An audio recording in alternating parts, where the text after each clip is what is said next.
Fala galera, meu nome é Lorena, eu sou do Quilombo Cotô, sou da freguesia do Rio de Janeiro, que leva o nome de Quilombo Marcos Garvey. Hoje eu vim dar continuidade à leitura da biografia do Malcolm X, eu vim aqui ler para vocês o segundo capítulo. Mas antes disso, eu queria fazer alguns convites e deixar alguns recados para vocês. E o mais importante é que esse final de semana vai estar rolando nosso evento em comemoração ao aniversário de Malcolm X, lá em São Paulo, no nosso Quilombo Malcolm X, nos dias 17, 18 e 19. Vai ter muita coisa maneira lá pra gente curtir e, claro, homenagear e lembrar o dia deste grande homem que foi muito importante pra gente, né? Vim também convidar vocês a se inscrever no CFK, que está aberto, que é a nossa Consciência e Formação de Quilombo, para conhecer de perto mais a nossa filosofia e a possibilidade de estar entrando no Quilombo Cotô. As inscrições estão abertas, vocês encontram todas as informações, tanto do evento quanto da inscrição do CFK, no nosso Linktree, que estão em todas as nossas redes sociais. Então vou dar início aqui à leitura do segundo capítulo da autobiografia do Malcolm X. Esse capítulo se chama Mascote. A 27 de junho daquele ano, 1937, Joe Louis nocauteou James J. Braddock para tornar-se campeão mundial de todos os pesos. Os negros de Lansing, assim como os negros de todos os lugares, ficaram na maior alegria e felicidade, delirando com o maior feito de orgulho da raça que nossa geração já conhecera. Todo menino negro, com idade bastante para andar, queria ser o próximo campeão. Meu irmão Filbert, que já se tornara um bom boxeador na escola, não foi exceção. Eu estava tentando jogar basquete, era alto e esguio, mas não conseguia ser um bom jogador, já que era por demais desajeitado.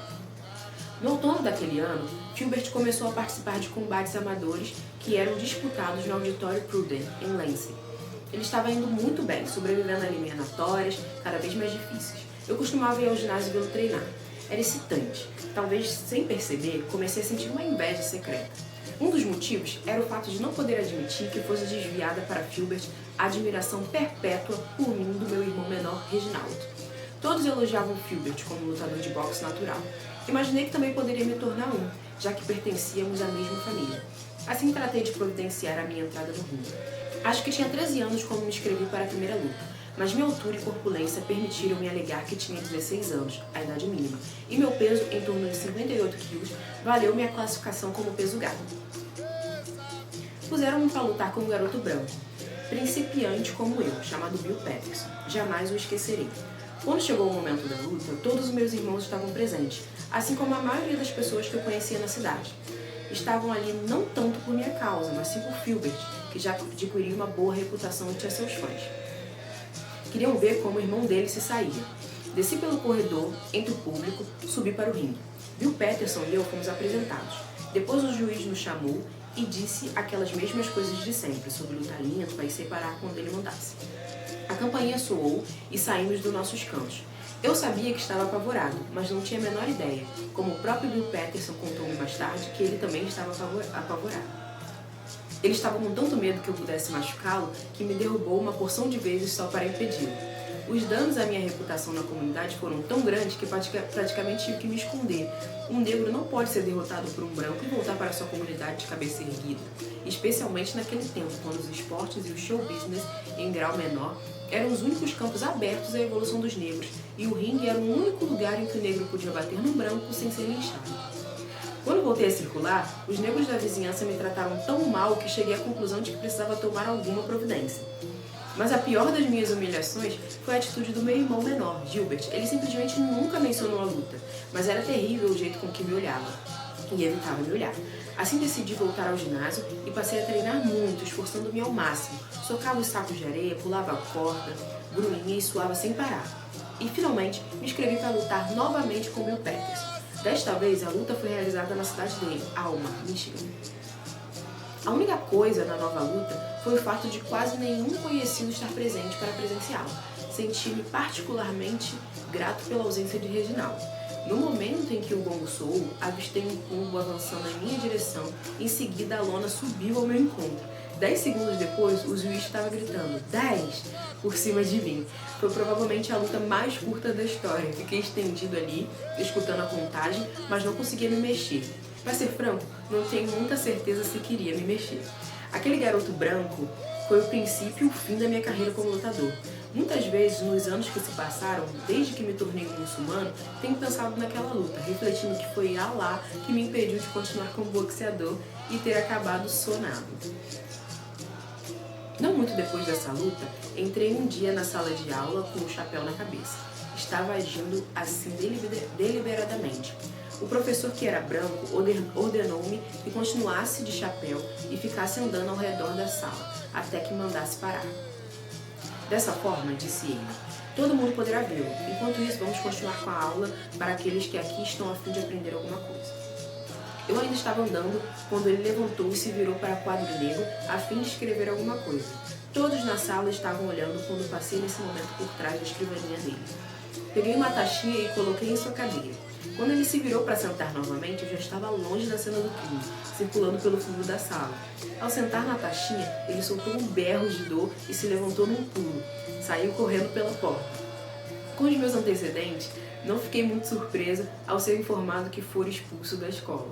Acho que tinha vaga noção de que, mesmo expulso da escola, poderia continuar na casa dos Gohanas, perambulando pela cidade. Talvez mesmo arrumando algum trabalho quando precisasse de dinheiro para as despesas miúdas. Mas fiquei profundamente abalado com um homem do governo, a quem eu nunca vira antes, aparecer para me buscar na casa dos Gohana, levando-me para o tribunal. Disseram-me que eu tinha que ir para o reformatório. Nessa ocasião, eu estava ainda com 13 anos. Antes, porém, eu teria que passar por algum tempo na casa de detenção. Ficava em Mason, Michigan, a cerca de 20 quilômetros de Lansing. Era o lugar onde ficavam detidos todos os meninos e meninas rebeldes do condado de Ingham, aguardando suas audiências, antes de serem despachados para o reformatório. O homem do governo que foi me buscar era um certo senhor Maynard Allen.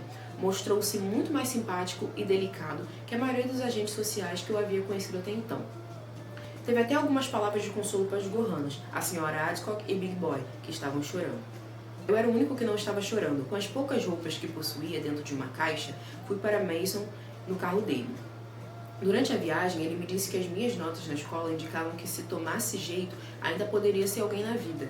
Disse que o reformatório tinha uma reputação errada. Explicou o significado da palavra reformar, mudar e se tornar melhor. Falou que o reformatório era um lugar onde os rapazes, como eu, poderiam compreender seus erros e começar vida nova, virando alguém na vida. Alguém que todos pudessem se orgulhar. E falou ainda que a dona dirigia a casa de detenção, uma certa senhora Swirling, assim como o marido, eram ótimas pessoas. E eram mesmo boas pessoas. Lembro que a senhora Swirling era maior que o marido, uma mulher grande, corpulenta, sorridente. O senhor Swirling era magro, cabelos pretos, bigodinho preto, rosto vermelho, tranquilo e polido, até mesmo comigo. Os dois simpatizaram imediatamente comigo. A senhora Swirling mostrou-me o quarto em que eu ficaria, meu próprio quarto, só para mim, o primeiro que eu tinha na vida. Era um daqueles prédios imensos, pareciam dormitórios, onde se mantinham os jovens em detenção, naquele tempo. E até hoje ainda é assim, em alguns lugares. Descobri em seguida, com alguma surpresa, que podia comer com os Swirlings. Era a primeira vez que eu comia junto com brancos, pelo menos brancos adultos, desde as reuniões do campo de adventistas do 7º dia. Claro que não se tratava de um privilégio exclusivo, exceto pelos jovens mais rebeldes e difíceis que viviam trancafiados, porque tinham fugido e sido novamente capturados por algum motivo. Todos nós comíamos com os Swirlings, sentados à cabeceira das mesas compridas. Eles tinham um ajudante de cozinha que recordo nitidamente, Lucille Lefroy. Fico espantado ao descobrir como lembro todos esses nomes de um período em que não pensava há mais de 20 anos. Lucille também me tratava muito bem. O marido dela chamava-se Dwayne Lefroy. Ele trabalhava em outro lugar, mas passava os fins de semana na casa de detenção com Lucille. Percebi novamente como os brancos tinham um cheiro diferente, como o sabor da sua comida era outro, por não ser tão temperada como a dos negros. Comecei a varrer, limpar e tirar pó da casa dos Swirlings, como costumava fazer com Big Boy, na casa dos Gohanas. Todos gostaram da minha atitude e não demorou muito para que me aceitassem integralmente, como mascote, sei agora. Eram capazes de falar qualquer coisa na minha presença com a mesma indiferença com que as pessoas falam livremente diante de um canário de estimação. Chegavam mesmo a falar a meu respeito ou sobre negros desdenhosamente, como se eu não estivesse presente, como se não fosse capaz de entender. Usavam 100 vezes por dia a palavra nigger. Imagino que não agiam assim por maldade, ao contrário, provavelmente eram bem intencionados. O mesmo acontecia com Lucille e o marido do Wayne. Lembro de um dia que o Sr. Swirling, sempre a delicadeza em pessoa, voltou de uma viagem a Lansing, onde passara pelo bairro dos negros e comentou com a esposa na minha presença. Não consigo entender como aqueles negros podem ser tão felizes apesar da miséria em que vivem. Falou que eles viviam em bairros infectos, mas tinham carros grandes e reluzentes na porta. e a senhora Swirling respondeu na minha frente. Os negros são assim mesmo. Essa cena jamais saiu da lembrança. O mesmo acontecia com outros brancos que iam visitar os Swirlings, inclusive muitos políticos locais. Um dos temas de conversas prediletos era o problema dos niggers. Entre os visitantes, um dos mais assíduos era o juiz encarregado do meu caso do Lansing, amigo íntimo dos Swirlings. Perguntava por mim assim que chegava e imediatamente os Swirlings mandavam me chamar. O juiz me examinava de alto a baixo com uma expressão aprovadora, como se estivesse examinando um bom potro ou um filhote de cachorro com pedigree. Eu sabia que os Swirlings deviam contar-lhe como eu me comportava e trabalhava. O que eu estou tentando dizer é que nunca passou pela cabeça deles que eu podia compreender tudo, que não era meramente um animalzinho de estimação, mas sim um ser humano. Não podiam admitir que eu tivesse a mesma sensibilidade, inteligência e compreensão de um garoto branco na mesma situação, no qual prontamente reconheceriam, por maior boa vontade. Mas historicamente, os brancos sempre foram assim em relação aos pretos. Podemos estar com eles, mas jamais fomos considerados como sendo iguais a eles. Muito embora tivessem aparentemente aberto a porta, a verdade é que ela continuava fechada. Assim, eles nunca chegaram a descobrir realmente quem eu era, nunca me viram de verdade.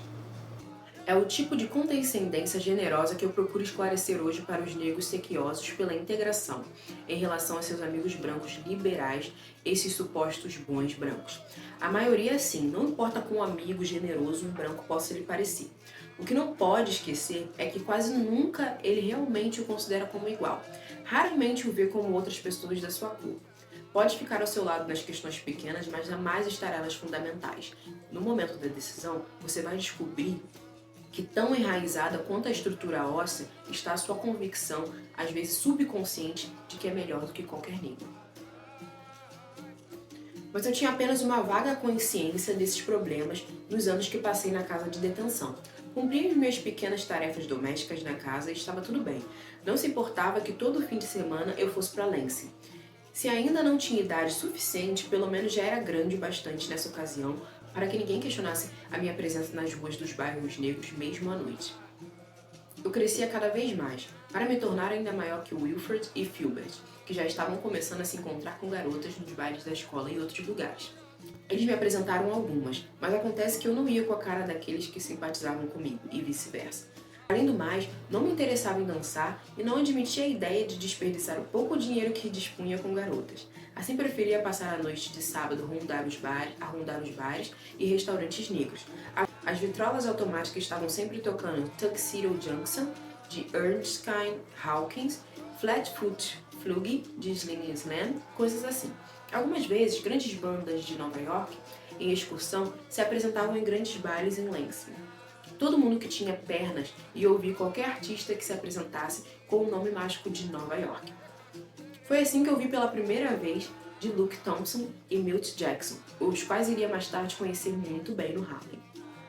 Muitos jovens que estavam na casa de detenção iam para o reformatório quando o prazo de permanência lá terminava. No meu caso, porém, mesmo com o prazo expirando e sendo prorrogado por 2 ou 3 vezes, fui sempre ignorado. Outros jovens chegavam e iam embora, mas eu ia ficando. Sentia-me contente e grato por isso. Sabia que era a senhora Swirling quem estava manobrando para garantir a minha permanência ali. E eu não queria ir embora. Um dia, ela finalmente me disse que eu iria entrar na Mason Junior High School. Era a única escola da cidade. Nenhum dos internos da casa de detenção jamais ingressara na escola, pelo menos enquanto eu ainda era interno. Entrei para o 7º ano. Os únicos outros negros na escola eram os filhos da família Lyons, mais moços que eu, cursando graus inferiores. Os Lyons e eu éramos os únicos negros da cidade. Como negros, eles eram muito respeitados. O Sr. Lyons era um homem inteligente e trabalhador, e a Sra. Lyons era uma mulher excepcional. Eu soube que ela e minha mãe eram 2 das 4 pessoas das Índias Ocidentais que viviam naquela parte de Michigan. Descobri que alguns alunos brancos da escola ainda eram mais amistosos que tinham sido os de Lansing. Embora alguns, inclusive os professores, me chamavam de nigger, era fácil perceber que não o faziam por mal, usando o termo desdenhoso da mesma forma que os Swirling. Como nigger da minha classe, eu era na verdade extremamente popular, provavelmente em parte por ser uma espécie de novidade. Estava em demanda, tinha alta prioridade. Mas também me beneficiei do prestígio especial de contar com a aprovação daquela mulher muito importante em Mason, a Sra. Swirling. Ninguém em Mason se atrevia a ficar contra ela. Quase não se passava um dia na escola sem que alguém me convidasse para participar disso ou daquilo, como a sociedade de debates, a equipe de basquete ou qualquer outra atividade extracurricular. Jamais rejeitei qualquer convite. Não fazia muito tempo, eu estava na escola quando a senhora Surley, sabendo que eu precisava de algum dinheiro para as despesas miúdas, arrumou-me um emprego depois das aulas, lavando pratos no restaurante local. Meu patrão era um pai de colega branco, com quem eu sempre estava. A família vivia em cima do restaurante. Era um bom emprego. Toda noite de sexta-feira, ao receber o pagamento semanal, eu me sentia a pelo menos uns 3 metros de altura. Esqueci quanto ganhava, mas parecia-me um bocado de dinheiro. Foi a primeira vez na vida em que tive um dinheiro todo meu, só para mim. Assim que pude, comprei um terno verde e sapatos novos. Na escola estava sempre pagando coisas para os colegas, pelo menos tanto quanto pagavam para mim. As matérias que eu mais gostava eram inglês e história. Lembro que um professor de inglês, um certo senhor Ostrovsky, estava sempre dando conselhos sobre a melhor maneira de se tornar alguém na vida. O que não me agradava nas aulas de histórias era o fato de o professor, o Sr. Williams, estar sempre contando piadas sobre os negros. Um dia, logo na minha primeira semana da escola, ele começou a cantar quando entrei na sala à guisa de gracejo. Lá nos campos de algodão, tem gente que diz que há negro que não rouba. Muito engraçado, eu gostava de história, mas depois disso jamais tive grande simpatia com o Sr. Williams. Nunca me esqueci do que aconteceu mais tarde, quando chegamos à parte do livro que tratava da história do negro. Tinha exatamente um parágrafo. O Sr. Williams riu praticamente do princípio ao fim, lendo em voz alta como os negros haviam sido escravos, sendo libertados depois como eram geralmente preguiçosos, estúpidos e inúteis. Lembro que acrescentou um comentário antropológico pessoal entre gargalhadas, dizendo que os pés dos negros eram tão grandes que eles não deixam rastros ao andarem, mas sim buracos no chão. Lamento dizer que a matéria que mais detestava era matemática. Tenho pensado muito a respeito. Creio que o motivo da minha aversão era o fato da matemática não deixar muita margem para discussão. Quando se cometia um erro, não havia apelação. Mas o basquete foi grande coisa na minha vida. Eu era titular da equipe. Íamos jogar nas pequenas cidades vizinhas, como Howell e Charlotte. Sempre que eu aparecia na quadra, o público me chamava de nigger e outros epítetos. Isso não perturbava os meus companheiros de equipes ou treinador. Para dizer a verdade, incomodava-me apenas vagamente. Estava dominado pela psicologia que faz com que negros até hoje, embora isso atormente por dentro, deixem que o branco lhe diga quanto progresso estão fazendo. Ouviram a mesma coisa tantas vezes que quase sofreram uma lavagem cerebral para acreditar, ou pelo menos para aceitar. Depois das partidas de basquete, geralmente havia um baile na escola. Sempre que nossa equipe entrava no ginásio de outra escola para o baile, comigo no meio, eu podia sentir o frio súbito. O degelo só começava quando os outros viam que eu não tentava me misturar, ficando perto de alguém do nosso time ou então sozinho. Tenho a impressão de que desenvolvi meios de assumir tal atitude sem que parecesse óbvio. Até mesmo na nossa própria escola, eu podia sentir quase como uma barreira física, que apesar de todos os sorrisos e manifestações de apreço, não podia dançar com qualquer garotas brancas. Era alguma espécie de mensagem psíquica, partindo não apenas deles, mas também do fundo de mim. Pelo menos tenho orgulho de dizer isso e repito a mim mesmo. Ficava parado num canto, sorria e conversava com quem se aproximasse. Tomava ponche, comia sanduíches. Depois apresentava alguma desculpa e ia embora mais cedo. Eram típicos bailes da escola da cidade. Às vezes uma pequena banda branca em Lansing vinha tocar no baile. Na maioria das vezes, no entanto, a música era proporcionada por um fonógrafo, armado em cima de uma mesa, com todo o volume aberto, os discos arranhados tocando coisas como Moonlight Serenade, de Glenn Miller, cuja banda estava no auge da ocasião, ou os Ink Spots, que também eram muito populares, cantando If I Didn't Care. Eu costumava passar muito tempo pensando em algo estranho.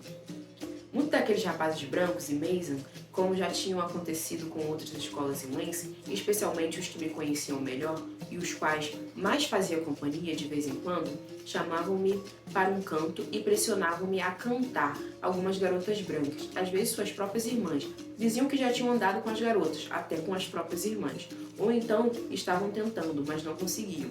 Mais tarde compreendi o que acontecia. Se eles conseguissem levar as garotas a transgredirem o terrível tabu de andarem comigo, estariam em condições de pressioná-las a darem o que desejassem.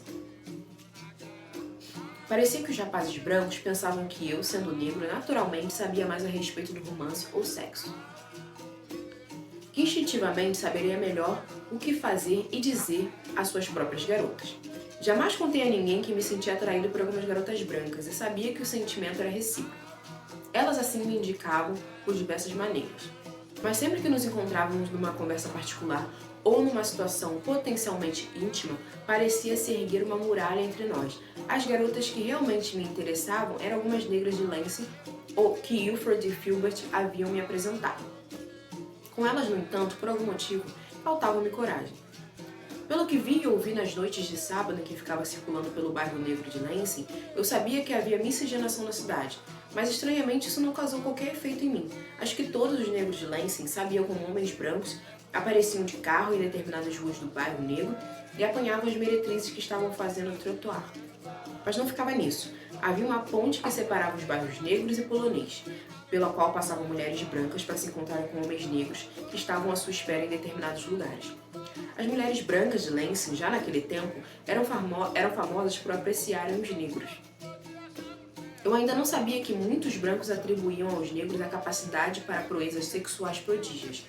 Jamais ouvi falar de qualquer problema em Lansing por causa dessas relações interraciais. Imagino que todos achavam natural, como eu fazia. De qualquer forma, graças à minha experiência na escola de Lansing, eu me tornara bastante hábil em evitar as questões das garotas brancas, pelo menos por mais algum tempo.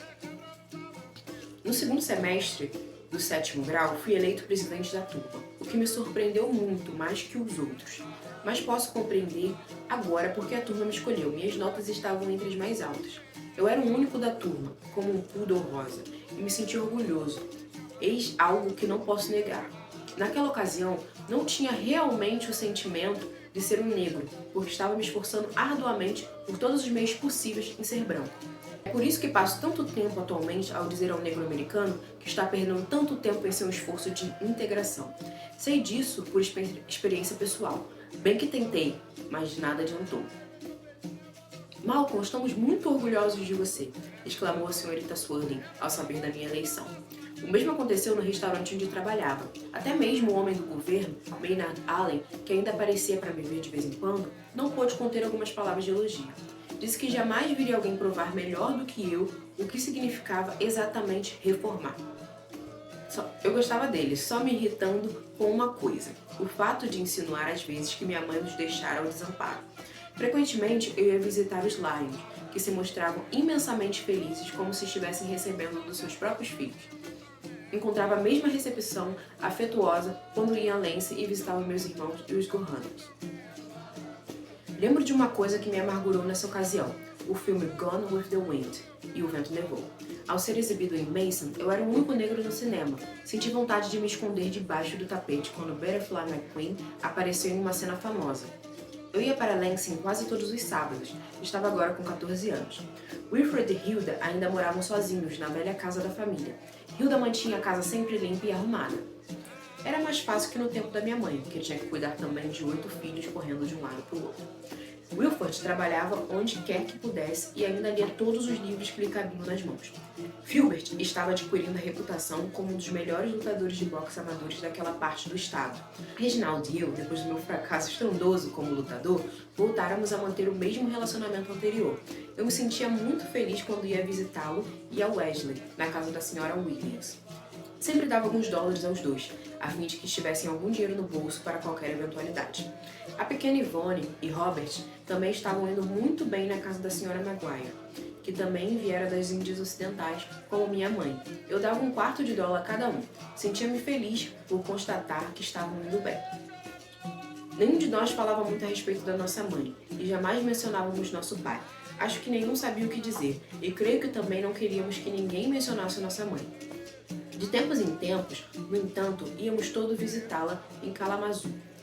Com mais frequência, porém, os mais velhos iam vê-lo sozinhos, pois era algo que não se queria experimentar na presença de outras pessoas, mesmo sendo irmão ou irmã. Durante esse período, a visita à minha mãe, de que mais me recordo, aconteceu ao final do meu 7º ano, quando a nossa meia-irmã adulta, filha de papai pelo primeiro casamento, veio de Boston para visitar-nos. Wilfred e Hilda haviam trocado algumas cartas com ela.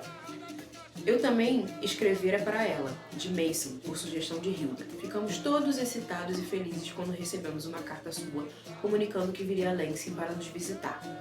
Acho que o maior impacto da chegada de ela, pelo menos sobre mim, foi o fato de ela ser a primeira mulher preta realmente orgulhosa que conheci. Possuía um orgulho óbvio e manifesto da sua pele muito escura.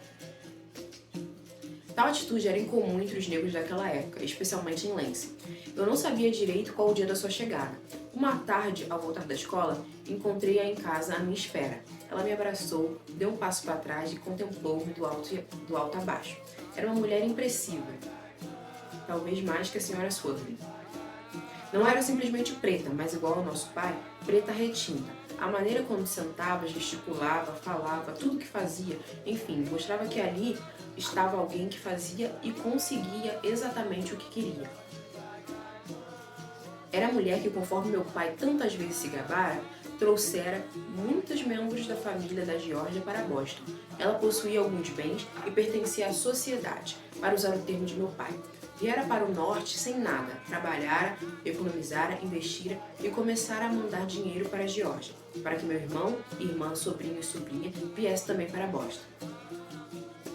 Tudo que eu ouvira a respeito dela se refletia na aparência e postura de ela. Nunca antes eu ficara tão impressionado com uma pessoa. Ela já estava no segundo casamento. O primeiro marido fora um médico. Ela fez-me uma porção de perguntas. Já soubera da minha eleição para presidente da turma.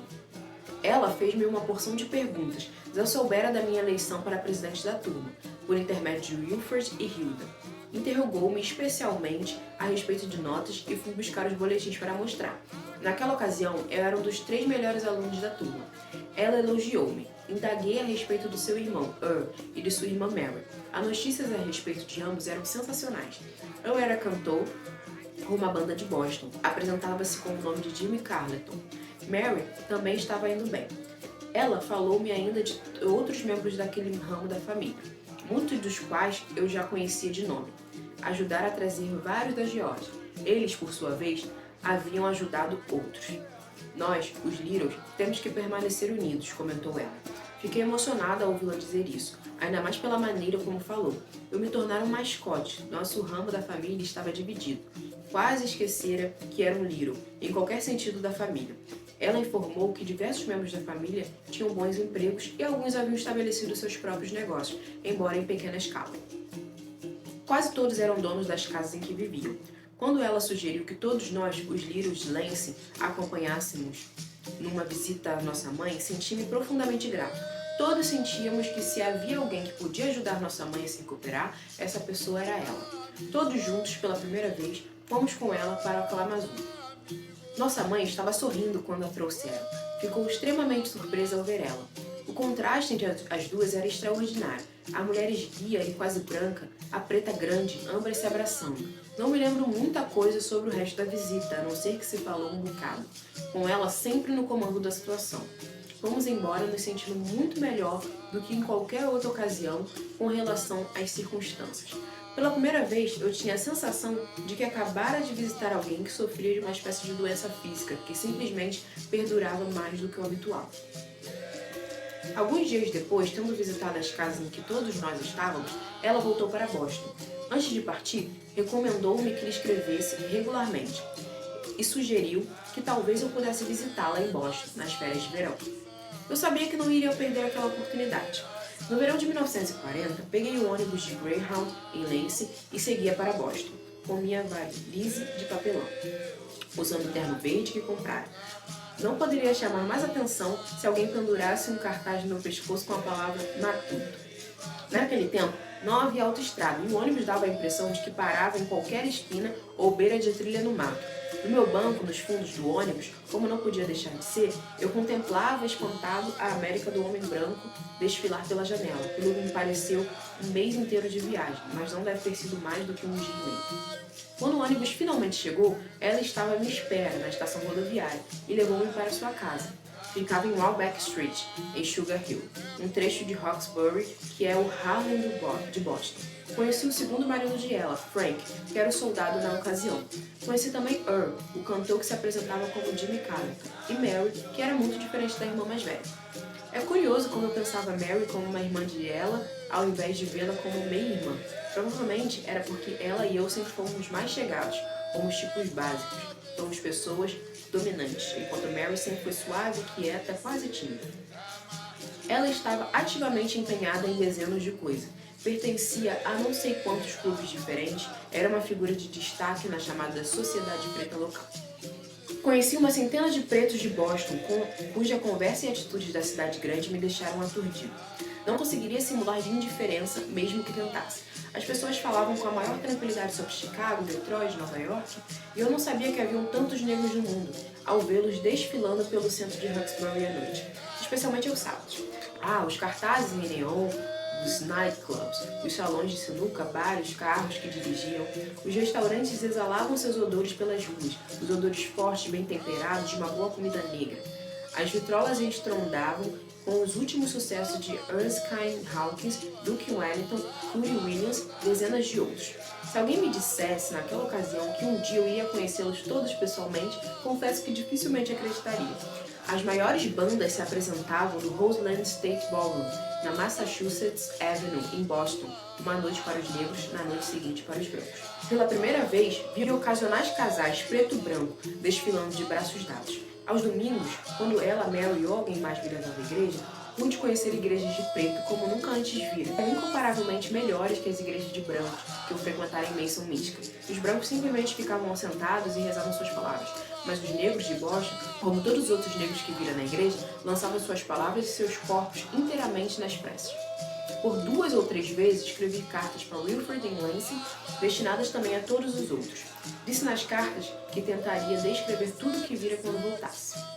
Mas descobri que não podia.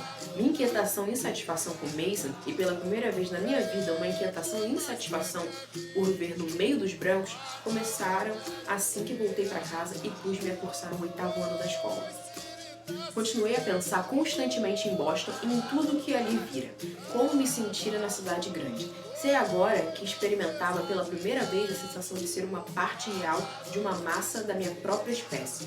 Os brancos, colegas da escola, no Surrey e as pessoas no restaurante onde eu trabalhava perceberam a mudança e muitos me diziam: está se comportando de maneira muito estranha, Mal. Não parece mais o mesmo. O que aconteceu? Mas continuei a ser um dos melhores da turma. Lembro que o primeiro lugar estava sempre sendo trocado entre mim, uma garota chamada Audrey Slough, e um rapaz de nome Jimmy Cotton. Assim, tudo continuou como antes, enquanto eu me tornava cada vez mais inquieto e perturbado ao longo de todo o primeiro semestre.